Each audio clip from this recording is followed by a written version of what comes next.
Mỗi câu chuyện là một góc đời thường. Ước ao bạn sẽ tìm thấy những bài học ẩn chứa trong từng câu chuyện mà hạt muối muốn được chia sẻ cùng bạn.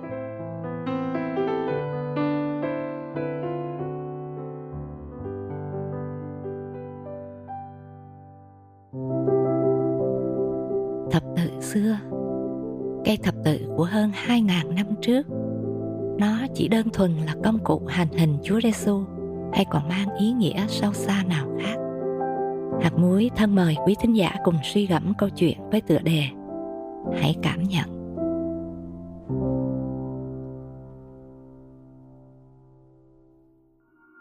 Có một thương gia Hoa Kỳ đi du lịch cùng vợ đến Oberammergau, là một ngôi làng nằm ở miền nam nước Đức. Họ đến để xem vở kịch lớn diễn lại sự khổ nạn của Chúa Giêsu. Đây là vở kịch nổi tiếng, tái hiện lại những hình ảnh trong Thánh Kinh với một bối cảnh sống động ở sân khấu lớn nhất thế giới được mở rộng ngoài trời. Cùng với sự tham gia của khoảng 2.000 diễn viên, nhạc công và nhân viên hậu trường, mọi chi tiết của vở kịch đều được chuẩn bị rất tỉ mỉ. Các diễn viên nhập vai xuất sắc, đem lại ấn tượng mạnh mẽ và thu hút hàng trăm nghìn du khách đến từ nhiều nơi trên thế giới. Vở kịch này không chỉ là một sự kiện nghệ thuật mà còn là một hành trình tâm linh, giúp người xem cảm nhận một cách sâu sắc về sự hy sinh của Chúa Giêsu. Khi vở kịch kết thúc, vị thương gia cùng vợ vào phía sau hậu trường vì họ muốn có một bức hình chụp chung để làm lưu niệm với diễn viên đóng vai Chúa Giêsu. Sau khi chụp hình xong, vị thương gia bất chợt nhìn thấy cây thập tự được đặt tựa vào một bức tường gần đó. Phấn khích, ông ta đưa máy ảnh cho vợ và nói: "Khi tôi kề vai nhấc cây thập tự lên thì bà bấm máy nhé." Và vị thương gia khum người xuống để nhấc cây thập tự lên vai.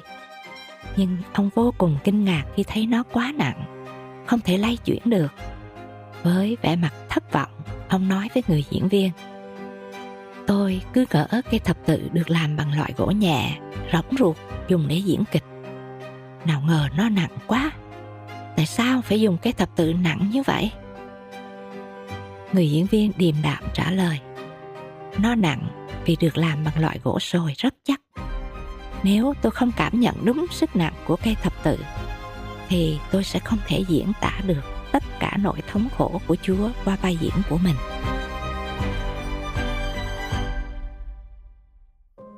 Có lẽ chúng ta cũng giống như người thương gia trong câu chuyện này. Chưa một lần cảm nhận sức nặng của thập tự mà Chúa đã mang. Chưa một lần nếm qua nỗi sỉ nhục mà Chúa đã chịu.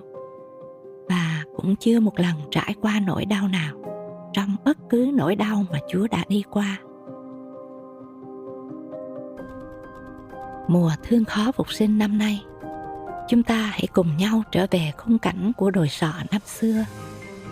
Hãy lắng lòng để nghe tiếng hò hét của đám đông, để nghe tiếng bước chân nặng nề, hơi thở khó nhọc khi Chúa vác cây thập tự lên đồi. Hãy nghe âm thanh nhói buốt đóng vào cây gỗ. Và để trả lời cho câu hỏi: nếu tôi có mặt trên đồi sọ và tôi là Simon của thành Siren năm ấy, thì tôi sẽ phản ứng ra sao khi buộc phải vác cây thập tự?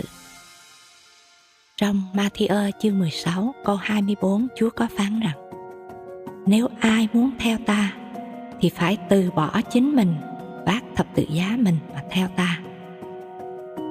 Thập tự giá của bạn và tôi ngày hôm nay không phải là cây gỗ nặng nề, nhưng là sự từ bỏ chính mình, từ bỏ những kiêu ngạo, tham vọng, ích kỷ, là chấp nhận sự chối từ, là hạ mình, tha thứ, là yêu thương những con người không đáng được yêu, và trung tín với Chúa cho đến cuối cùng. Hành trình vác thập tự giá theo Chúa dĩ nhiên là không đẹp như mơ. Chúa không gieo trong chúng ta ảo tưởng về một cuộc sống hoàn hảo, thoải mái khi theo Ngài. Nhưng bạn ơi, đó lại chính là con đường dẫn chúng ta đến một đời sống phước hạnh trọn vẹn. Vì Chúa là đấng thành tín sẽ ban thưởng, và mọi gánh nặng sẽ được bù đắp bằng vinh quang đời đời.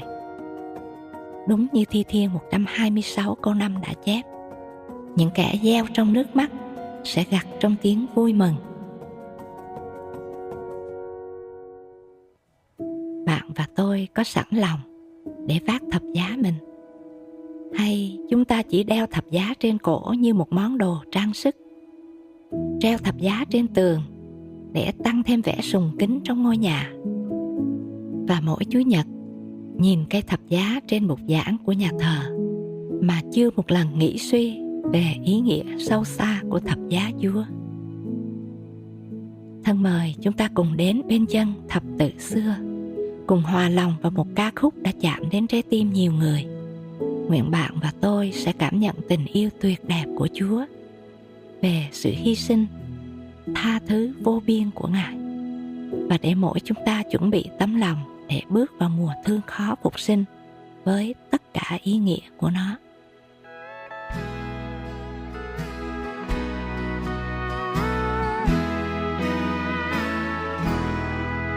Thập tự xưa sừng sững cao, dựng tận trên sườn núi xa, như tiêu biểu cho muôn sầu khổ sỉ nhục.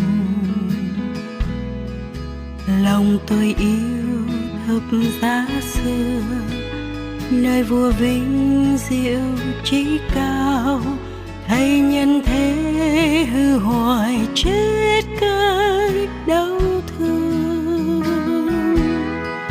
Lòng tôi say mê bóng dáng thập tự xưa, vui lòng đầu phục tận hiến cả cuộc đời. Lòng ôm ấp môi quyến luyến với thập tự, sẽ biến nên bao vinh diệu cho chính tôi. Thập tự xưa hình xấu xa, toàn trần gian đều mỉa mai, nhưng thu hút tôi bằng tình yêu âm thầm. Vì trên con từ Chúa Cha rơi trời cao đầy hiến vinh, mang dáng át đau buồn ở Gô-gô-tha. Lòng tôi say mê bóng dáng thập tự xưa, vui lòng đầu phục tận hiến cả cuộc đời. Lòng ôm ấp môi quyến luyến với thập tự, sẽ biến nên bao vinh diệu cho chính tôi. Lòng ôm ấp môi quyến luyến với thập tự, sẽ biến nên bao vinh diệu cho chính tôi.